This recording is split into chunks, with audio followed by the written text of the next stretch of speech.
I jolted awake, lifting my head off the crunchy plastic pillow covered by a pillowcase, black and tan smudges of my makeup smearing the white fabric, my tears making a mess of someone who was supposed to have it all together. The room, it smelled of rubbing alcohol and vomit, and I tried to shield myself from the cold with just a small sheet. As the events from the night before seeped back into my memory, the most overwhelming sense of dread filled my being. What had I done? I froze with terror pumping through my veins. I was an elected official, and if anyone found out I was in rehab, my life was over. It turns out I was right. While I couldn't see it at the time, my life as I knew it was over, just in the best possible way. We all have addictions, and my life has been full of many. My greatest was my need to prove something and be the most successful ever, whatever that even means. That primary addiction and secondary addictions like alcohol defined my time in politics. My hunger to prove something almost driving me to the brink. After 2 suicide attempts, though, I knew something needed to change. Because if it didn't, not only was I going to perpetuate cycles of generational trauma and addiction for my kids, if I was successful in taking my own life, I would make it worse. Depression, both lingering and postpartum, trauma response addictions, chronic PTSD, a tangled web of mental health challenges controlled my life. And for years, I lived in the depths of darkness, all while trying to keep up external appearances of having it all together in my very public role as an elected official. But when life is dark, appearances only get you so far. So I found myself face down in a pillow in a rehab facility. While alcohol was the reason I checked in, the real reason I was there was to write the press release to withdraw from my reelection campaign.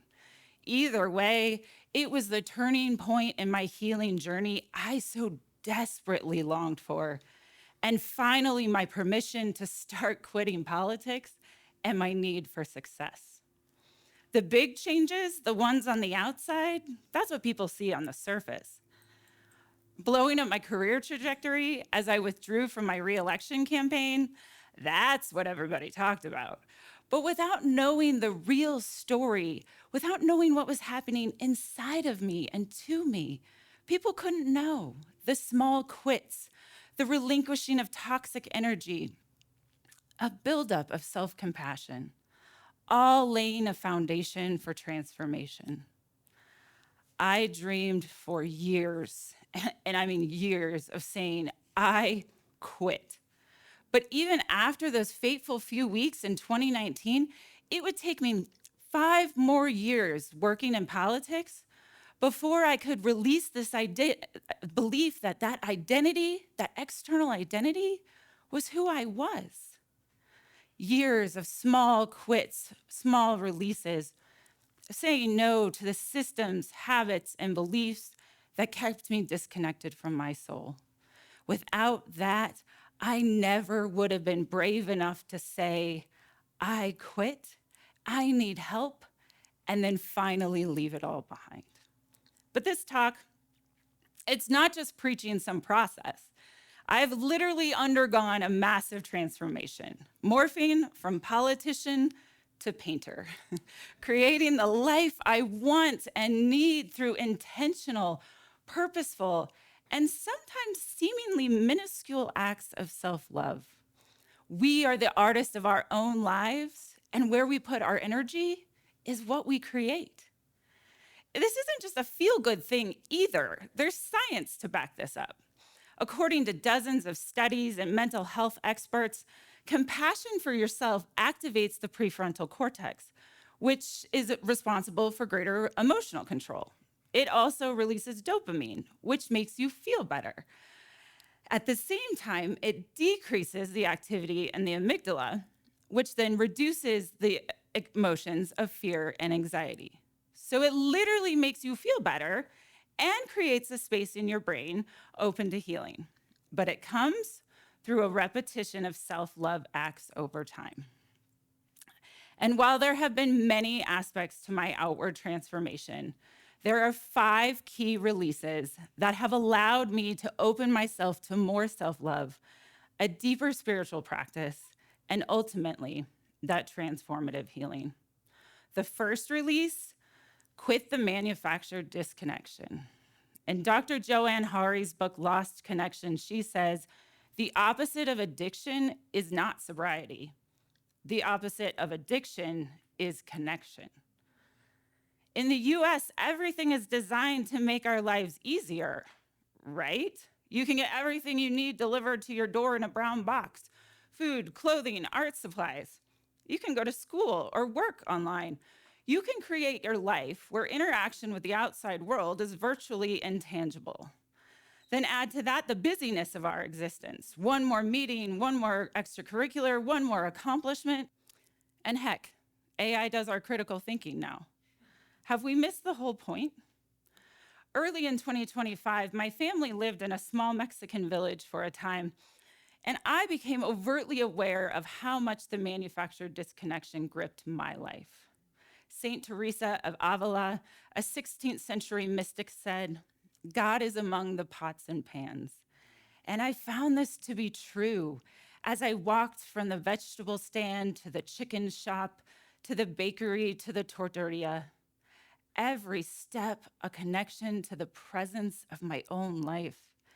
Every step, a prayer, not just to the food, but to the people I interacted with. These small connections fueled and fired my soul. I felt my cells healing.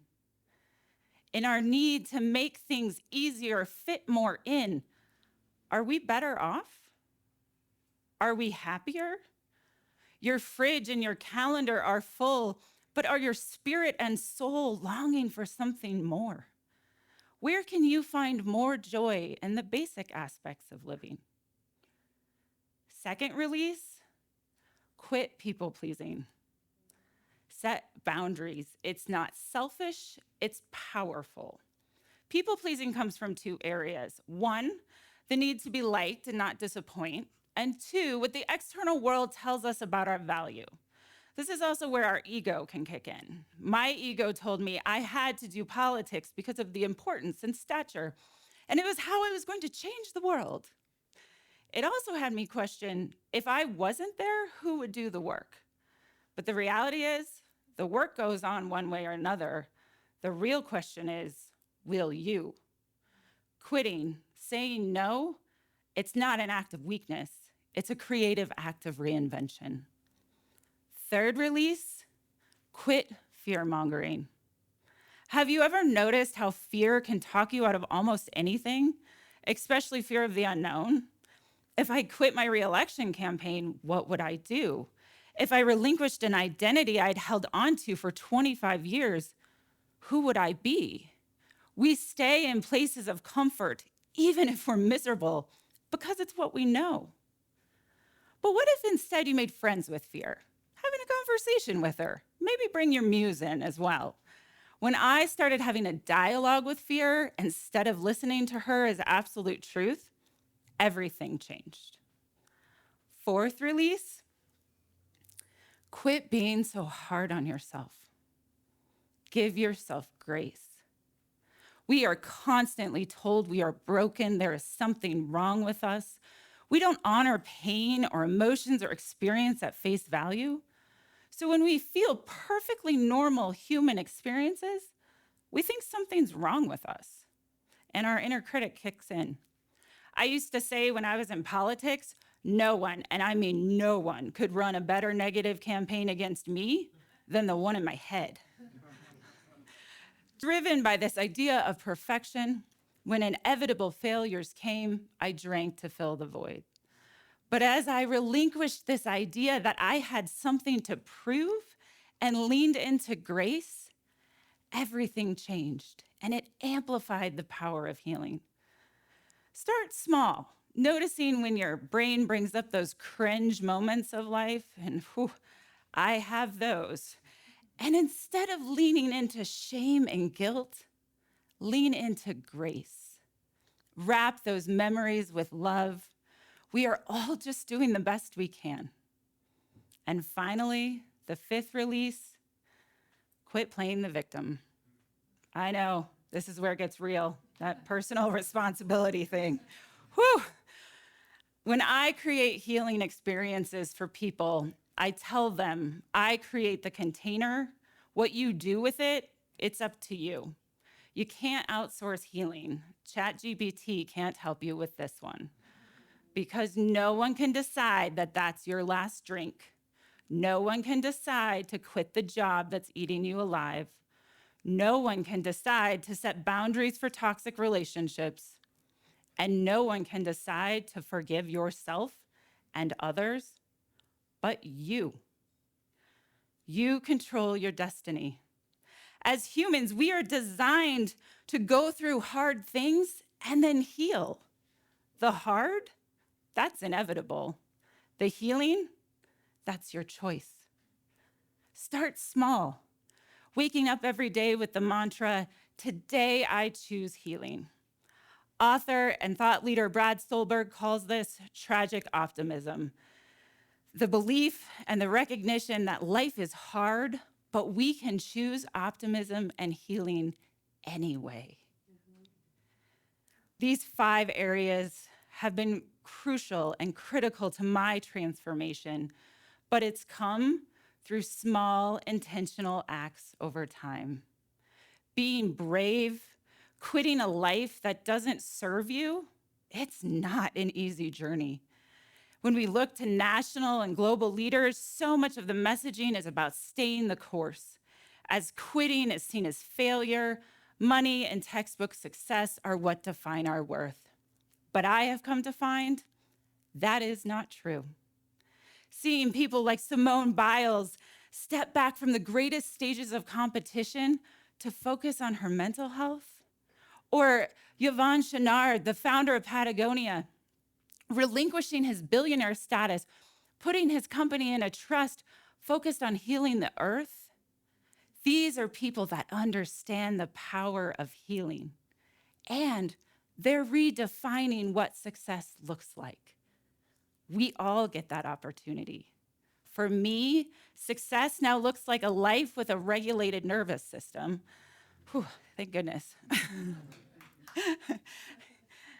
a whole lot less guilt, fewer toxic addictions, a deep spiritual practice, and fulfilling my desire to change the world simply because I changed my own. I came to understand that I could not impact the collective trauma if I didn't heal my own trauma first. From there, then I could empower others. I would call that a little act that leads to a big impact. As can you imagine a world of healed humans? Healing, it's a lot like the Fibonacci sequence. It starts out slow, but you hit that turning point and it comes faster with greater potency. Little by little, poco a poco, you shift the energy from a space where you're barely surviving, or like me, you end up face down in a pillow in a rehab facility, to a place where you can ride the beautiful flow and feel the amazingness that life is. When we are brave enough to take small releases to activate the power of big healing, it unlocks a door to a life you only dreamed possible.